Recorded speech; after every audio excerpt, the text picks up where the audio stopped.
ano natin, bawal po kayo dyan. Baklasin nyo to. Walang tinda, ayaw ulit kitin. Baklasin nyo. Paolo, kunin mo na yung tungkod. Kuya, kuya. Oh, hindi po pwedeng ganyan na pag walang tinda, nakaharang lang dyan. Ligpitin nyo, sige, tanggalin nyo.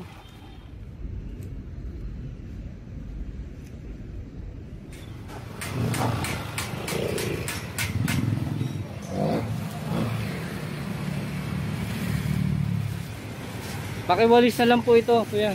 May walis ba kayo? Para ma-report natin. Kasi ito, kailangan na rin ito mabigyan na action po. Tanggalin nyo na, wala yung may-ari. Dapat pag... Nay, punta na lang kayo sa office namin. Dala kayo.